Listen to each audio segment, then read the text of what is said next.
Welcome to another episode of the Godless Anti-Theist. The USA is not a Christian nation. Now, how do I know that the United States of America is not a Christian nation? Well, look around you. Do you see anybody being put to the stake and burned at the stake on the town square? Do you see anybody bringing their rebellious son to the town square to be stoned to death? Do you see anybody being stoned to death for saying that the earth revolves around the sun? Do you see anybody being tortured because they won't believe in the Christian imaginary God? Christians pretend like they're in charge. They pretend and want you to believe that this is a Christian nation. And if you don't believe me, ask a Christian what kind of nation this is. Why? This is a Christian nation. No, we have a secular government. We have a secular government. And Christians aren't in charge. They want you to believe they're in charge. Oh my goodness. The Christians rule the United States of America. Oh my goodness. Now, have they prevented gays from getting married? They have. Are they eating away and eroding a woman's right to choose? They have. And this is and could become a Christian nation once again. But let me assure you that when the Christians picked the king, and the king was Catholic, the Catholic king would kill the Protestants. Kill them all. Hunt them down and kill them. And when the king was a Protestant, he would hunt down all the Catholics and kill them.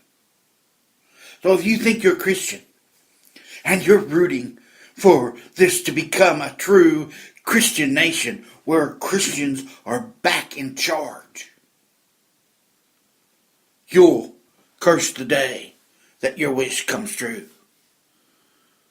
Because those in charge will be one denomination or another, and it will change hands. And you will, under one rule, be allowed to walk around. And in another rule of Christianity, you will be hunted down and killed. That's not a claim. That's not a prophecy. That's history. That's a fact of history. Time and time and time again. This is not a Christian nation. There's a lot of Christians here. And they are the ones that are speaking up in public while everybody else cowers before them. And they're gaining more and more political control. They will once again prevent a woman from having a job. They want to prevent a woman from voting. They want to prevent blacks from voting. They want to prevent women from having any rights, and blacks from having any rights. That's not a prophecy. That's not a fantasy. That's history. That's the facts of history. Now, were there some suffragettes that were Christian? Well, they claimed to be Christian, but they were going against the Christian religion.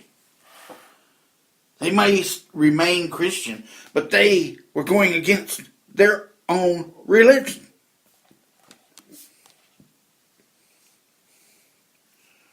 So, as I say, if you are a Christian hoping for a Christian nation, you'll rule the day that it happens. Because it won't just be atheists and blacks and women that they'll come after. Once they're done with them, once they're done with the atheists and the blacks and the women and the gays, guess what? They're coming after you because they have to have. Their religion requires an enemy. They have to have a Satan. You can't have Jehovah God without his other side, his companion, his co-worker, Satan. They have to have a good side so they can claim to be on the side of good. But to have a good side, they have to balance that out with having a bad side to keep you afraid. And the way they'll do it is after they get rid of the atheists and the women right to vote and the atheists right to vote and the gay right to vote and to be, they'll try to kill the gays and the atheists. They may even try to kill the blacks. They need the women for breeding. That's the only saving grace for a woman at this time. But once they're done getting all these evils, they'll need another evil. And that other evil will be those who question. They claim to be, oh, you claim to be Christian. Well, how come you're working on Sunday? We're going to take you to the town square and burn you at the stake. You're a witch. They're always going to have someone to hate because that's what their superstition is based on.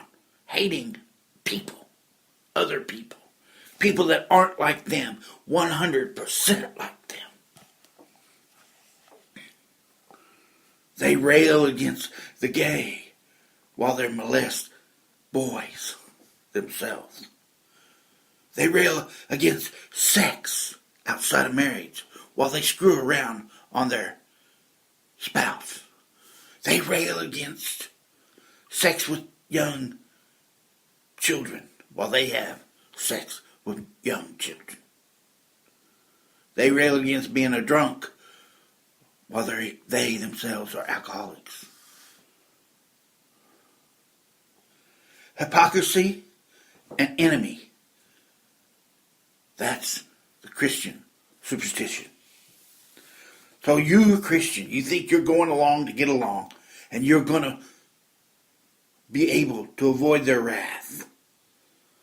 And you might. But I guarantee you, someone you know, a relative, a neighbor, a friend, they're going to have you so scared to speak out, to speak your mind. Because if you think secular big government or secular big brother would be a problem, you ain't seen nothing yet. Christian big brother, which is what their God is a billion times worse than any oppression you have ever in your life read about, experienced, and thought about. Till next time, the good news is people all around the earth are wising up and turning to logic and reason and common sense and demanding verifiable evidence. For some reason, the United States is holding out, and the religious superstitious still are managing to win elections and to dominate secular society here in the United States. But hopefully we're turning that around.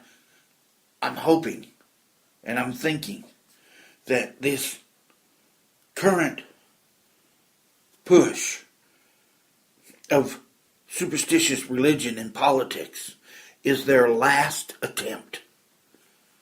It's a desperate attempt to keep themselves relevant. And they're losing relevancy each and every day. So keep up the struggle. Stand up and be counted. For the age of reason is upon us. Take care.